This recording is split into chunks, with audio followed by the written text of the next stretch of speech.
Hello, my name is Tara Dowdell, and I am a proud small business owner partner of the New Jersey Economic Development Authority. I am the founder and president of Tara Dowdell Group.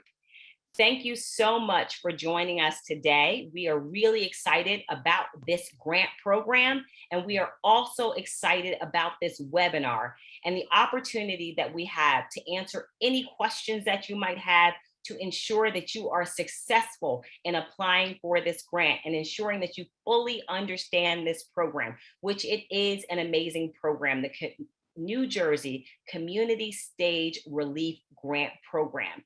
As you will probably hear many times on this webinar, you are eligible for grants up to $300,000 if you meet the criteria for this program. And this program was created specifically to ensure that all of New Jersey recovers, that all of our businesses, our promoters, our venues, our live performance producers, that you all are a part of this recovery and that you are supported. And so it's my pleasure really to bring this to you today. I want to go over a few housekeeping notes with all of you. So we will be providing information to you in the chat. As this webinar is going on, please mind the chat to make sure that you see the resources that are there. We'll be providing a link to the landing page where you can read all about the eligibility. We will be providing a link to the sample application so that you can start to prepare again about ensuring your success. We also will be taking questions. So if you have questions, please put them in the Q&A. All of your questions in the Q&A, but do mind the chat because many of your questions may be answered in the chat. I also want to let you know that you will receive a recording of this webinar this evening. You will also receive all of the resources that we're putting in the chat. You will receive that in a follow-up email as well. If for some reason you do not see that email in your inbox tonight, then I would say check your spam folder because that's where it could be. So without any further ado, I don't want to take up too much time because you aren't here to hear me. You are here to learn about this program. So without any further ado, I want to introduce Tim Sullivan, the CEO of the New Jersey Economic Development Authority, the architect behind many, many of these COVID relief programs that have supported so many of us. And just a few notes about Tim and the hard work that him and his team have done towards our state's recovery. So Tim Sullivan, $500 million, $500 million in grant funding has been awarded to date, thanks to the hard work of the NJEDA team under Tim's leadership. And in terms of awards approved, the number of awards that have been approved to date, just as impressive. We're looking at nearly 70,000 awards approved to support our state's economy and to support our state's communities. And that is thanks to Tim Sullivan. So without any further ado, I want to turn things over to the wonderful Tim Sullivan. Thank you, Tara. I would hate to start with a correction, but I can't accept credit for everything you just said there. First of all, it starts with the governor and his leadership in allocating the kind of dollars that we need to do the kind of work that you just described. And then the actual work is done by all my colleagues and great teammates and supported by our board. I've actually just met, we just had a board meeting this morning. It takes a village, as they say. So we've had a lot of people doing a lot of hard work. We've had great partners, not the least of which is you and your team. So I appreciate the comment, but I will not fully accept that allocation of credit. But I appreciate it all the same. Great to be with everyone. I'll be real brief because you didn't come here to hear me either. But on behalf of Governor Murphy and our entire administration and the entire team across state government, thrilled to be here to be talking about this really important program. As Tara mentioned, from the beginning, Governor Murphy has recognized, first and foremost, of course, this is a public health crisis and one that's having, devastating human impacts. But right behind it, it's been a small business crisis, and it's been a crisis that has disproportionately affected communities of color. It's disproportionately affected women-owned businesses, and it's really had a hard and terrible impact on parts of our economy, like arts and culture, places that thrive on density and being together and being in the same place and being able to yell and scream and sing and shout and enjoy all the wonderful things that the performing arts cultivate in us. 2020 and 2021 has been a tough time to do those kinds of things, and we all miss them very much. But we wanted to put forward some resources, and this is a grant program that is funded by two pieces of legislation, I think unanimously, if not pretty darn close to unanimously, passed by the legislature and then signed into law by the governor, and bringing forward to support specifically our performing arts venues that have been, again, if you make a list of parts of the economy that have had a tough go of it, performing arts venues are right towards the top of it, or if not at the top of it. I wanted to recognize that this continues to be a crisis and continues to be a tough time, which is why this funding we think is so important and so badly needed. And we're excited to tell you all about how to access it, because that's the important part of this, not to hear me ramble on about why it's so important, but to actually get the dollars out on the street. I wanted to, before we get into the meat of the program, I wanted to hand the mic over to Evie Colbert, who's been a great partner and champion. If you don't know Evie, Evie and I've actually never met in person. We're one of those many people who I feel like I've become close to and developed a great partnership and appreciation for during this crisis, but I've actually never been in the same room. Evie's an independent film producer. She's vice president of Spartina Productions. Perhaps most notably, folks in the arts community know her as one of the founding board members and the president of the board of trustees of the Montclair Film Festival. And from when I got to know Evie in these last 18 months or so, is that in April of 2020, Governor Murphy appointed Evie to be on the Restart and Recovery Commission, which is a group of, call it 20 plus or minus folks from inside the state and outside the state, to advise the governor on how to bring about a fair and equitable and sustainable recovery. And Evie's been a great champion for reminding us all. And again, it's a lesson that most of us don't need to be convinced of, but often need reminding, that arts and culture are vital not just to our economy, but to the vitality of our communities. And has been a great champion on that commission. She also co-chairs, as part of that, the governor's Arts and Cultural Recovery Working Group, which again I've had a chance to be in front of a few times, which has been a great source of advice and ideas and feedback on programs, including the one we're about to tell you about today. So with that, I want to thank Evie first of all for being here, and second, hand it to her to say a few words about why this is so important. Thank you so much. Thank you so much, Tim. And I really look forward to meeting you in person someday. I'm delighted to be here, and I'm really looking forward to learning more about this program myself. I think just to pick up a little bit on what Tim was saying, I think we all know that the arts and culture sector is a huge economic driver for the state of New Jersey. When it's fully open and thriving, the creative economy generates $23 billion annually for the state. And right now we estimate there's nearly $3.9 billion of lost revenue in the creative economy business. The New Jersey Independent Venue Association reports that together the 59 venues and presenters in this state have lost over $200 million in ticket sales and millions more in membership and merchandise sales. So it's been a long and difficult year. And I am so grateful to Governor Murphy and Tim and all of your colleagues for all the work you've done to support the arts and culture sector. It's been critical and it's ongoing. As you said, this is an ongoing crisis. I'm really, really thrilled that this program has been designed to provide support for smaller for-profit venues and presenters in our state. It's critical that all arts organizations receive support they need to reopen and welcome back staff and audiences. And sometimes, frankly, our smaller stages can get overshadowed by some of our larger anchor institutions. So this relief program is really targeted in a wonderfully unique way to help those organizations. And I'm thrilled about it. And I think it's a wonderful testament to the commitment that Governor Murphy has for getting this sector back on its feet.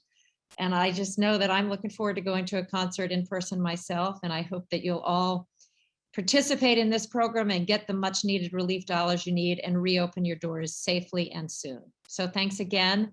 And I believe now Tara is going to introduce Richard to tell us all about the program in detail. Thanks, everybody. Thank you. And Evie, you inspired me because I remember to actually take myself off of mute before speaking. But also you inspire me. And Tim, you inspire me as well. And thank you so much.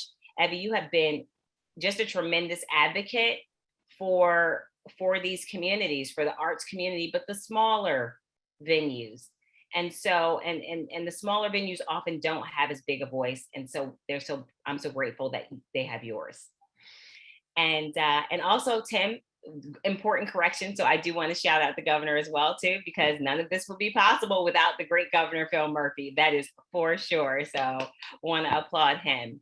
And so it's my pleasure to now bring you to what you all came to hear, why you're here, is I want to introduce Richard Kasman. So Richard is the Chief Economist and Director of Policy and Data Analytics for the NJEDA.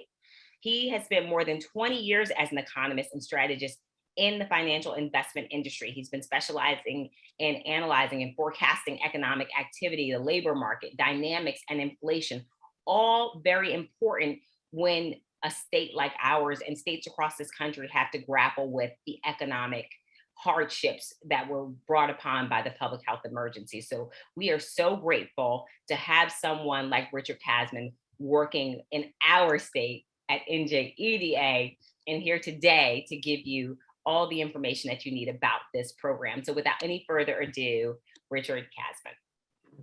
Thank you. Thank you for the introduction. Yes, it's been unfortunately a very interesting time to be an economist. Sometimes there are good times, sometimes there are bad times. It's always interesting. This is more interesting than usual. So I'm going to share my screen, and also just want to note that it'll be very difficult, if not impossible, to answer any questions in the chat or anything that come up during the presentation. So certainly suggest that, and there will be a Q&A session after the presentation. So please just keep questions to the end. Also, just to note once again, everything, this document, this presentation will be available to all of you. So you'll have all the information. I'm going to go through it. I'm going to describe it. And obviously it describes what we're all here to learn about, which is the New Jersey Community Stage Relief Grant Program. So here's the overview. So the New Jersey Community Stage Relief Grant Program provides grants of up to $300,000 to for-profit venues, businesses, and sole proprietors that host, organize, promote, produce, or manage live events or performances by performing artists. So there's a maximum grant of $300,000. Applications for the New Jersey Community Stage Relief Grant Program will open on Tuesday at 9 a.m. That's August 17th. The application process is first come, first served, which means the first applications get the first review. And I will discuss the process, the eligibility, and all those things in this presentation. As far as available funding, so awards are equal to 30% of the decline in operating revenue from 2019 to 2020. So it's based on your operating revenue. As stated before, the maximum grant is $300,000. And 33% of funding is set aside for businesses in Opportunity Zone eligible census tracts. And if you have any questions about whether or not you're in an Opportunity Zone census tract, you can look at the New Jersey Community Asset Map, which is hosted by the Department of Community Affairs. It's very easy to use. You put your address in there, your street address, and you can see whether or not you're in an Opportunity Zone eligible census tract. Obviously, you don't have to be. It's just that we've set aside a certain amount of money specifically to those opportunity zones. Eligibility. So this is something you're going to need to go back to time and again to understand your eligibility, because there are, due to legislation, 3 sets of requirements that a company must have. So as I said, it's New Jersey-based for-profit venues and businesses, and that includes sole proprietors that host, organize, promote, produce, or manage live events or performances by performing artists. If you're a venue, your capacity cannot exceed 2,500. So you can be at 2,500 or below. That is what, if you are a venue, that is what this grant is for. There's 2 sets of requirements that you start with out of the gate, essentially, to see if you're eligible. The 2 sets of requirements, you need to fit one of them, and they're on the left. One of them is that you're in one of these NAICS codes. So those are industry classification codes, and they'll be on your taxation documents. Either you're one of those 5 NAICS codes, or you can show us that 50% or more of your operating revenue comes from the organizing, hosting, promotion, production, or management of live performances. So you need to be in one of those 2 buckets. And then everybody who is eligible needs to meet these next 4 requirements. One of them being that you had a 25% or greater operating loss from Q2 2019 to Q2 2020. The second is that you had involvement in an average of at least 2 performances per week, 2 live performances over any consecutive 13-week period beginning in January 1st, 2019.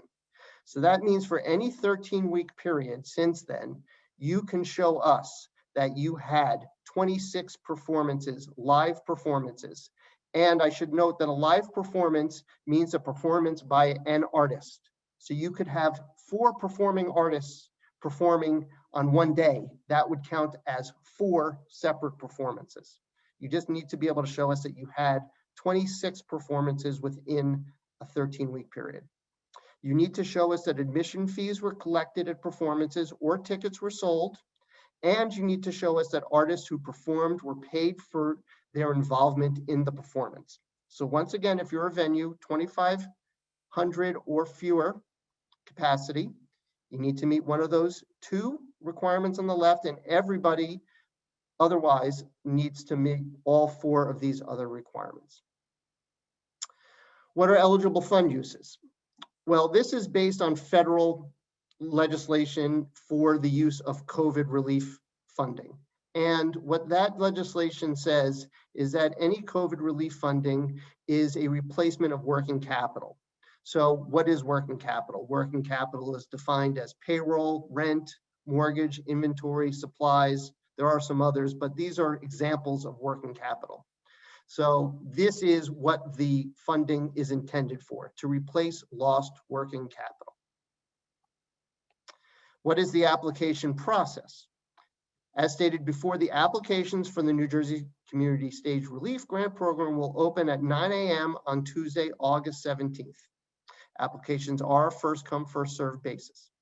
In the event that an application is missing information, applicants will be given 5 business days to correct or preserve their application by providing missing documentation. So that means if we receive an application from you and the application is either missing documents or has documents that don't serve the need for us to approve you, we will respond to you, ask you to amend your application, and you have 5 business days to do that and get it back to us. In order to prepare you for the application process, there is a sample application available at this website. And we strongly encourage all applicants to review the sample application and prepare all required business information documentation. Now, that website doesn't only have the sample application, but it also has the list of all the required documents and eligibility and all the information that you need. So I do strongly encourage everybody who's thinking about applying for this grant to go to that website. That has all the information that you could need to prepare yourself for the application. Here's just a list of the required information. I'm not going to go through all this. Like I said before, all of this information is available on that website. And here is also all the required documentation. Once again, not going to go through all of it. You will all have a copy of this, and everybody can get this information once again on the website.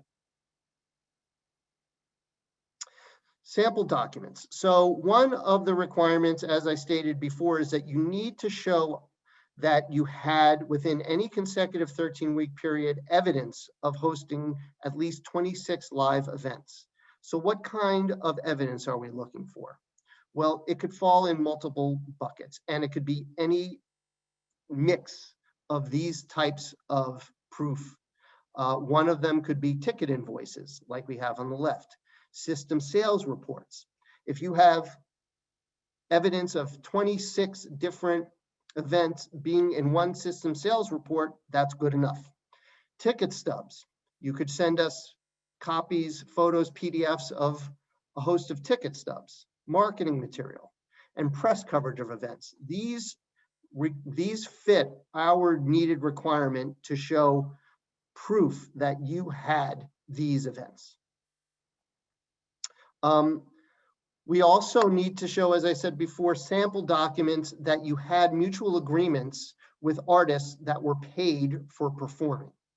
You need to show us just 4 examples of this, that you have mutual agreements with artists. What could be a sample of that type of a document? It could be a contract. It could be an agreement letter. It could even be dated text or emails showing that there was this correspondence, that there was an agreement to be paid for the performance. We just need 4 of those to show that you are paying artists during that period. Once again, applications start on the 17th at 9 a.m. Applications are first come, first served. If you have specific questions about the application process, there is a phone number here, which is our NJEDA call center, 844-965-1125. I'll say that again, 844-965-1125. That is for questions specific to the application process. That is not for questions specific to the program itself. So if you have questions about what's an eligible company, what tax document do I need, all those kind of things, we will give you another email at the end of the Q&A that will be for those specific questions. Moreover, at the end of the Q&A, we'll also make sure that everybody knows what the address is for actually applying to this grant. But for now, a sample application and all the information as stated is available at this website that's listed here in green. And once again, there is the website. So I'm going to stop my share.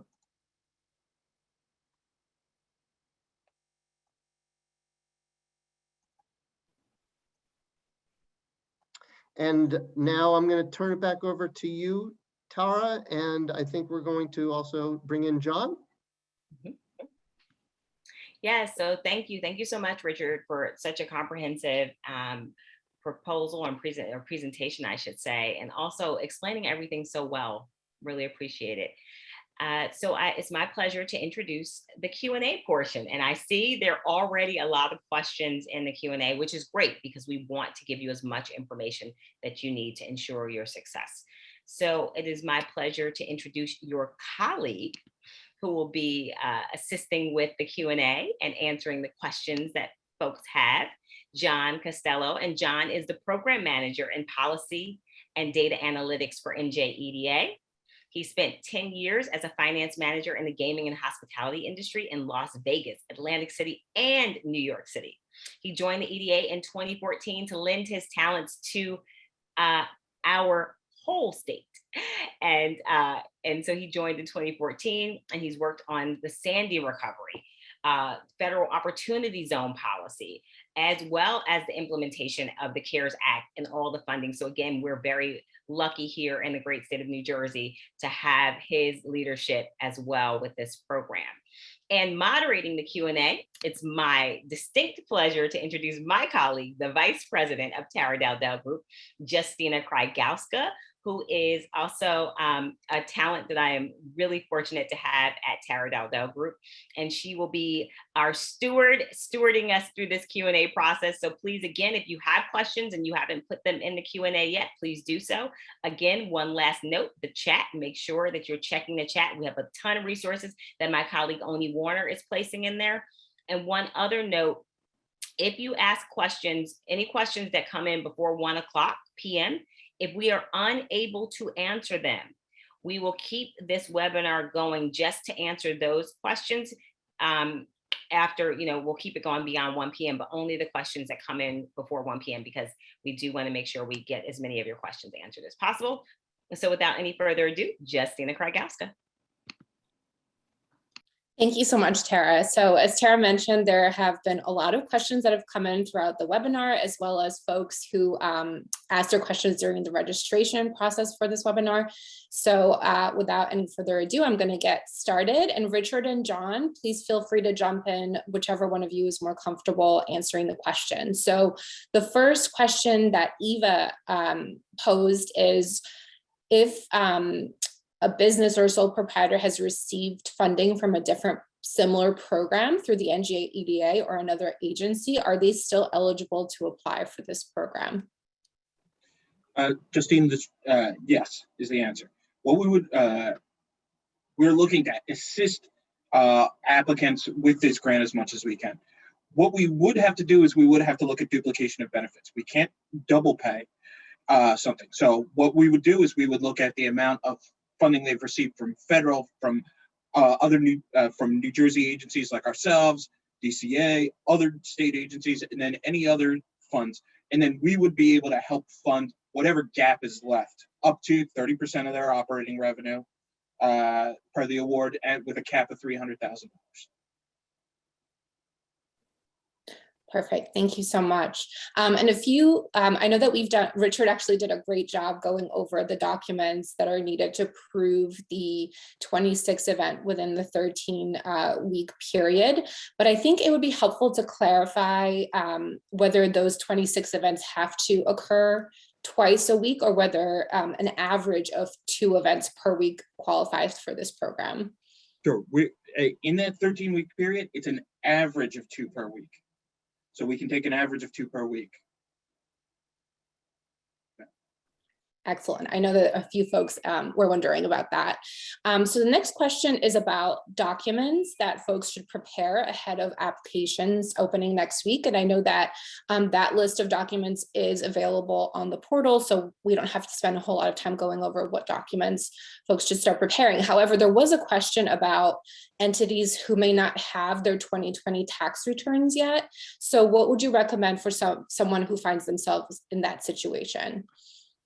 For entities that don't have their tax return, so I'm speaking in very general terms here, not knowing any of the specifics of the situation, but we will want to have we would need to have some kind of documentation that shows that they have an extension or something along those lines that they haven't filed, and then also that would be covered as part of their New Jersey tax, as part of their tax clearance. One of the things, talking about documents that we want to make sure that everybody has lined up and ready to go, is your New Jersey tax clearance. From our Premier Business Services, we can put the link in the chat. But that is a document that says that you are good to go from the state of New Jersey in terms of taxation. It's a mandatory document for all EDA programming, and that would cover it as well. But that's one document definitely that would cover that would let us know that you're in good standing. Perfect. And I know that we went over the eligible uses for the grant money. However, we've had a couple of questions related to 1099 employees. Can you address whether an applying entity can use the grant money to hire 1099 employees or pay them? As long as they're taxable documented employees and it is a salary expense and it's properly recorded, you would be able to use that. We can put some further information on our FAQ, but yes, they would be able to do that as long as it's making sure that it's documented as an operating expense. Perfect. And I have a quick follow-up, John. So you mentioned operating revenue. Is that gross operating revenue or net sales? Top line gross. Okay, great. So the next round of questions is about eligibility. So Joanne asked a question about how this program defines artists. Would folks like production teams, sound designers, and light designers qualify as paid artists? Okay, this is the artist qualification would come in 2 places. One, they would, depending on how the company classified themselves under the NAICS designation, one of those 5 NAICS designations, or they would have to come in and show that 50% of their revenue was from organizing, producing concert, live performance venues. That's the first thing. Then they would also have to make sure that they met all 4 of the other criteria. 25% loss in operating revenue, quarter 219 over quarter 220. They would have to make sure that they had 26 live performances, that the performances were ticketed, and that they can prove that they were ticketed, and then also show that the artists in those performances were paid. Now, the general, to go back to the actual textbook definition, black letter law. So this is for organizations that organize, host, promote, or produce live music and live performances. So if they could meet those qualifications, then they would be eligible. Perfect. Thanks so much. And what about mobile catering companies that may do outdoor events? Do they qualify for this program? Yeah, that mobile catering companies, we're just not knowing the specifics of their business, but just with a general knowledge of mobile catering, it would be that they would have to have some kind of live performance attached to it. And they would have to be able to show that they had ticketed admissions as part of the live performance. And remember, it's around organizing, promoting, hosting, producing live performance. So depending on the case, they would have to meet those criteria. That's very helpful. A few folks have asked also about nonprofits, government, and educational agencies, and whether they should apply for this program if they meet the other criteria. So can you address whether they would be eligible for this program? For this program, no. The legislation specifically states that the EDA component is working with for-profit venues. It has to be a for-profit venue, producer, organizer. We can, and then we love helping our friends in the nonprofit arts world. Rich and I have done a lot of outreach work with them, and we'd be more than happy to point anybody in the right direction for some of the other programs that EDA is doing, some of the other programs that our partner agencies are working on with that as well. Fantastic. And we can add that contact information to our follow-up emails. So that's really great to know. So when most of us think about live events or performing artists, we typically think of music events. But there was a question that Carrie asked about sports-related entities that produce, promote, or show sporting events or tournaments. Are they eligible for this program?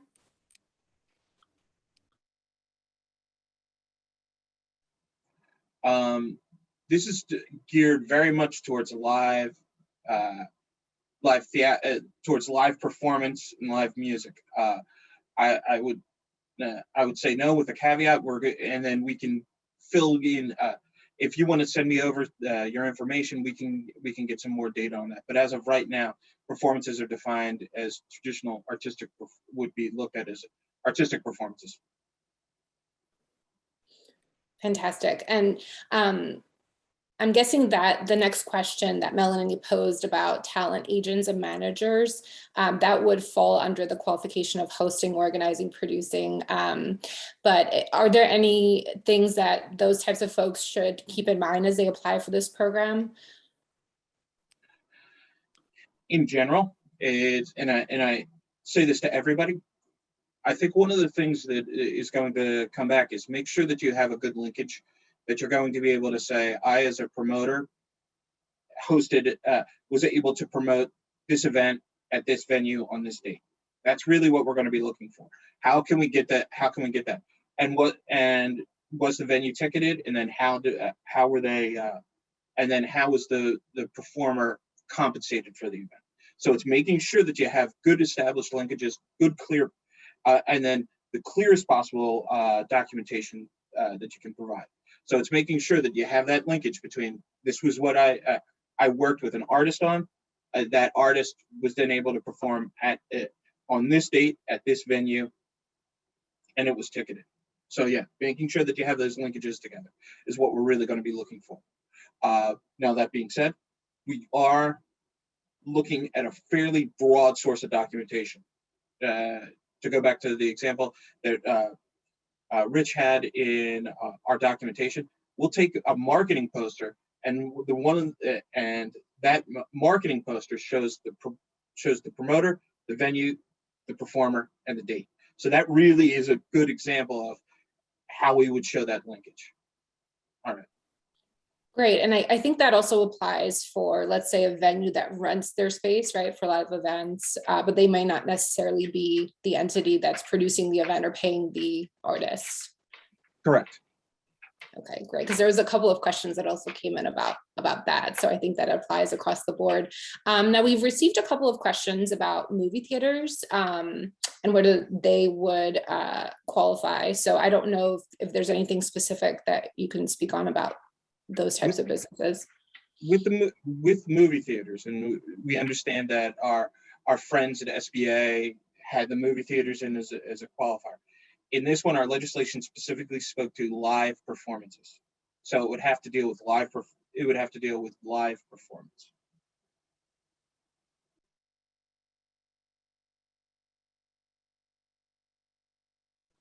Okay, so the next question is, what if a business opened before the global pandemic, however, after the Q2 of 2019? So how would they kind of show the loss in business that is required by the program? Can they compare to other quarters in 2019 and 2020, or subsequently 2020 and 2021? How would that work? Just if a question like that is pretty, we would have to get some ruling on, because so I wouldn't want to answer it right now for fear of giving the wrong answer. But if you want to shoot that over to me in an email, we'd be more than happy to follow it up and then also post it on our FAQ. Absolutely, I'll be happy to do that, John. So the next question comes in from Laura. No, not Laura. From one of our webinar participants, and they're wondering how long will the application review process take? So what can they expect once the application is submitted? That is something that Rich and I have been working on pretty in depth. Our goal is what we want to. The best example I can use is a sporting example. It's like baseball. You know, baseball can move pretty quick sometimes, but sometimes an inning can last can last a little while. Our goal, we're bringing on bringing on additional staff. We're doing training. We want to move these as quickly as we can. We can't give a hard, fast time on how long the analysis is going to take, but we just let it be known. Our goal is that we want to make sure that the venues that we're able to complete the analysis, that the eligible venues get their funding in the most rapid way possible. So I can't give you a hard and fast time, but know that we've brought on additional staff for this.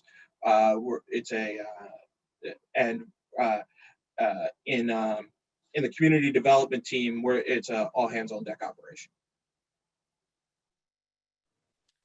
Perfect.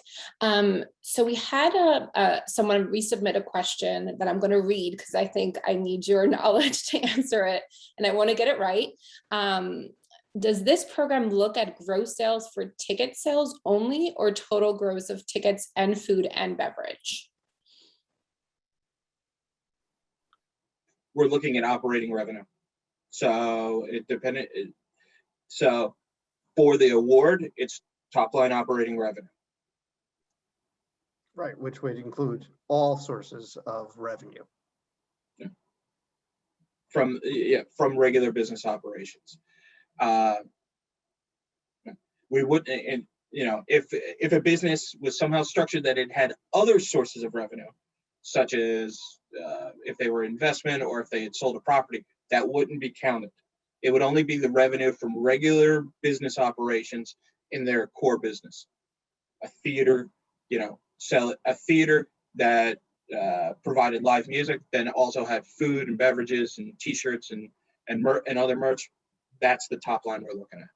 We wouldn't, if they had a real estate arm, that if they were a mixed use building and had lease revenue and had other revenue from, say, real estate operations and sales, we wouldn't accept that. So it's from the regular business operations. Yeah, I think it brings up an interesting point too in general, because one thing we know is that business structures can be complex, and one firm could own multiple entities. And for this, we're specifically looking for the entity that is in these arts areas. So either it's the venue, it's the promoter. So you could own multiple different types of establishments. We only are going to be reimbursing based on the establishment that is in this business. So you could own multiple businesses, and one of your businesses is a venue that puts on live arts programs.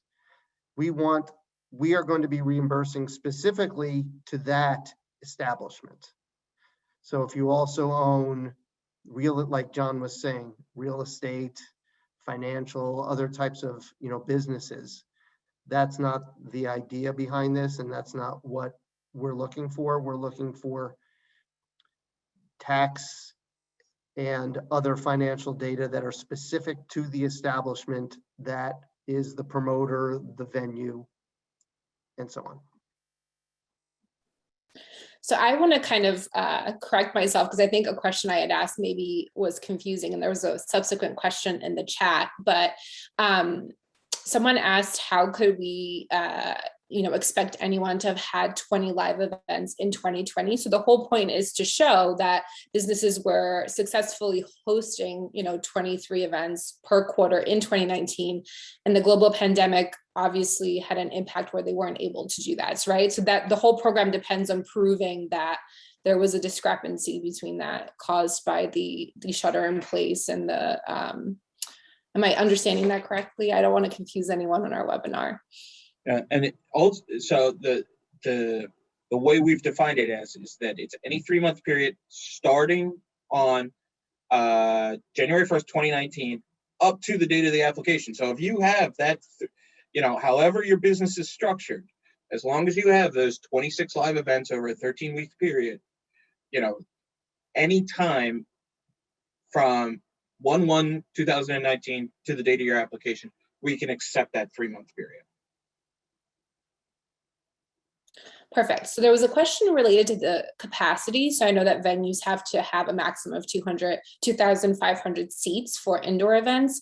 But what if a venue meets that requirement for indoor events, but they may be a part of producing larger outdoor events that may have, over 2,500 participants?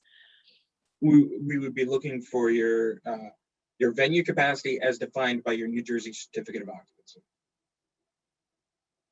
So that's what we're going to be, that's what we got guidance on, and that's what we're going to be looking at. Mm-hmm. Yeah, and also just to follow up on that, so let's say somebody has a venue and is also a promoter. If you're a promoter, the venue capacity is not a requirement, is not an issue for you. That doesn't pertain. It's just the capacity, and also just make sure it's not just seats, right? It's the actual capacity of the venue.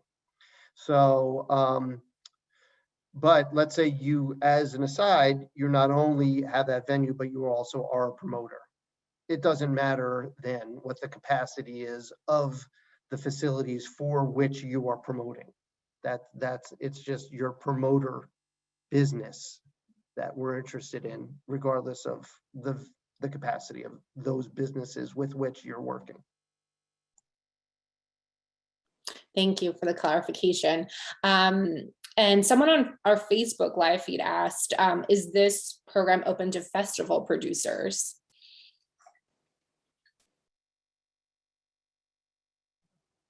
We would have to get back on the performance criteria for that, but they would have to show second quarter, they would have to show everything. They would have to be able to come in and show that, they have 50% of their general revenues from of their operating revenues from that, and then they'd have to meet the other 4 criteria around 26 performances. They would have to show 25% loss. They would have to show ticketed, and then they would also have to show equitable payment.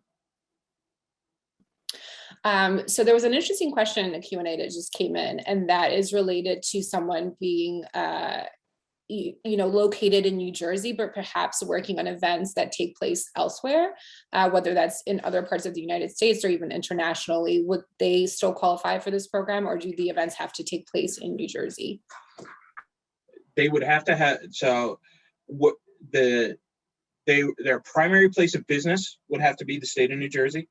And then they'd also have to file they'd also have to have New Jersey tax filings and then New Jersey tax clearance, which shows that they've paid not just their income tax, but all their appropriate New Jersey taxes. So primary place of business has to be New Jersey.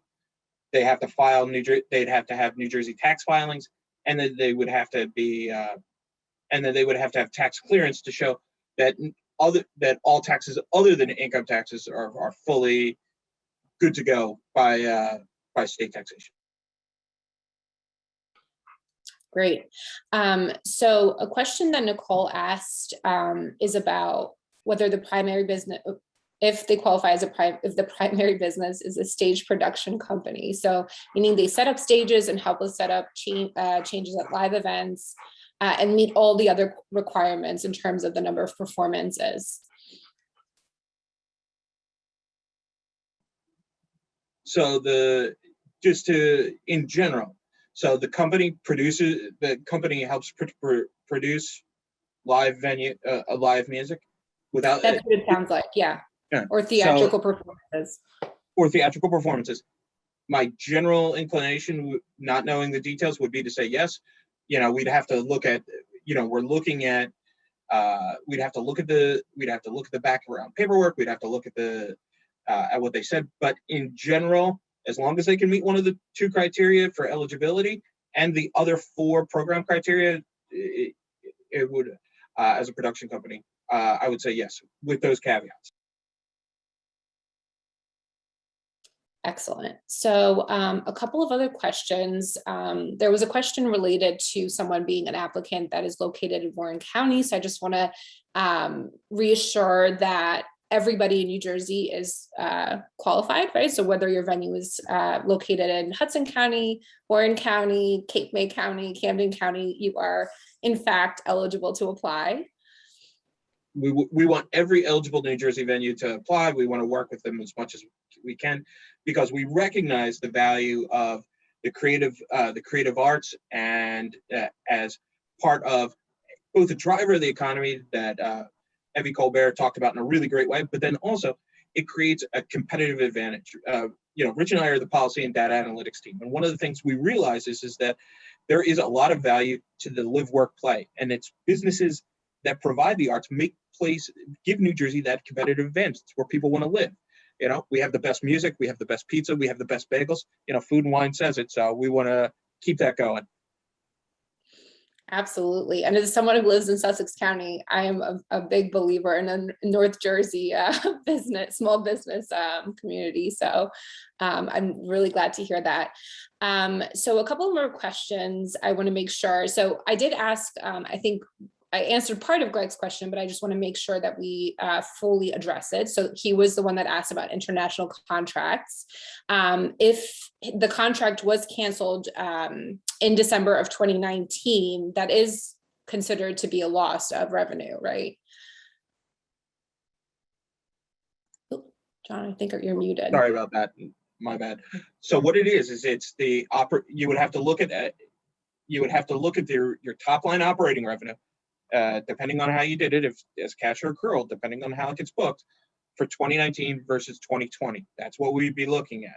So cancellation, when the cancellation hit, we would look at that, but it's all about your top line difference between 2020 and 2019.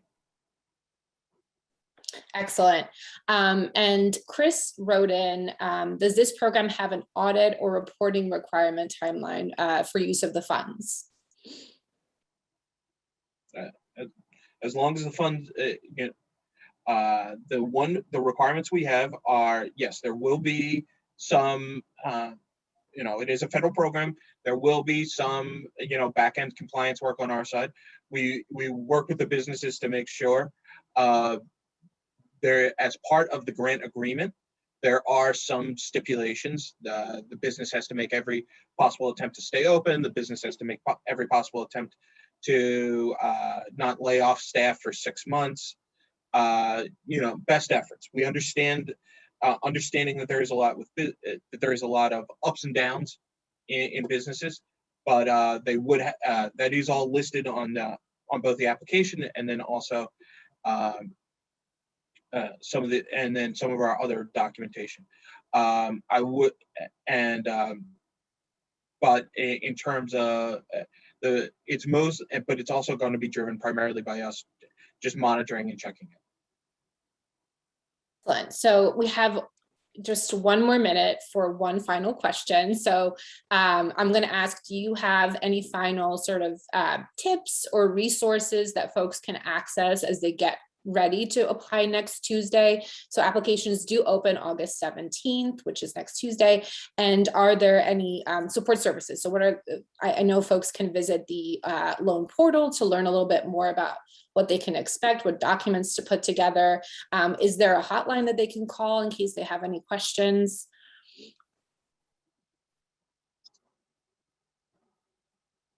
Yeah, and I can handle that. So it's all in the presentation for today. So, and I've already put some information in the chat. So there's an NJEDA call center, and that call center is specifically for questions about the application process. So if you have questions about your eligibility and questions about what kind of documents you should put in, that's not really what I'm talking about. The call center is specifically for just how do I apply, and specific to, like, you know, the technology, things like that. If you have questions that are specific to your eligibility, things like that, then I suggest you email us. And I did put the email in for all panelists, njcommunityarts@njeda.com. So that's an email that will go to me, to John, and to a couple of other folks who know the specifics of this program. And the reason I'm reiterating that is because the people at the call center might not know all the specifics of the program. They're going to know more about the specifics to applying, just doing the application. But if you have specific questions about just what kind of documents should I provide, things like we've been answering on this call, those questions should go to njcommunityarts@njeda.com. John, I, and a couple other people who are closely involved with this program will respond to those as soon as possible. On the email that was at the end of the application, which is a bit of a little bit of a long email, but it's at that business.nj.gov email address that's at the end of the of the presentation. That has all of the information, the list of documents that you need, the list of forms that, you know, tax forms and other types of financial forms. That's all on that website. Plus, obviously, it's also in the presentation. So those are the resources. And then finally, the last thing, which is important, is when the actual application opens, there's a website that you need to know in order to apply, which starts on August 17th at 9 a.m. And I also put that in the chat. The actual application, forms.business.nj.gov/community stage. That will be where the application is available on August 17th.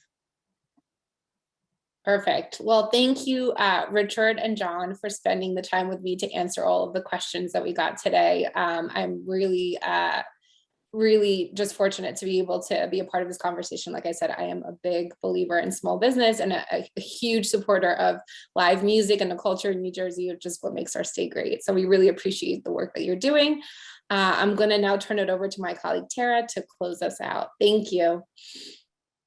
Thank you again, everyone, for taking the time to participate. I know that you are all busy, so I definitely understand that. I want to just remind everyone, I know we've said it many times, but there are resources in the chat for you. I know that was just referenced, but if you're not seeing something, just simply scroll up. I know the chat's moving kind of fast because a lot of people are putting resources in there for you, but that's because everybody really does want to help. So do take a look at the chat. We are going to leave this webinar open. If you have to leave and do other things, I get it. I'm a small business owner, I'm busy. Feel free, but we're going to just leave it open for a little bit just so that we can answer any last remaining questions, and also so you have an opportunity to pull anything you want from the chat. Additionally, again, just as a reminder, in case you joined late or missed this part of the program, we will be providing you with a copy of this webinar recording. We will also be providing you with a copy of Richard Kasman's presentation. We will be providing you with the link again for the sample application, which is also in the chat, the call center number. All of these things will be provided to you via email with the email that you use to register. If it is 7 p.m. tonight and you do not have an email from us, please check your spam folder because it is likely there. Thank you again so much for taking the time, and I hope you have a wonderful rest of your day. And just a couple of quick thank yous again to Richard Kasman. They're so busy at NJEDA administering so many programs, but they wanted to be here today to answer questions, to John Costello, to Abby Colbert, who had to leave, but she's been a tremendous voice and advocate for smaller venues, particularly in the arts, entertainment, and culture space. And Jake McNichol, Rachel Golmat, my colleague, Justina Kragowska, Alberto Garrido. Thank you all so much. And to AJ Sabbath, who I know was instrumental in helping to get folks, making folks aware of this webinar today. Thank you.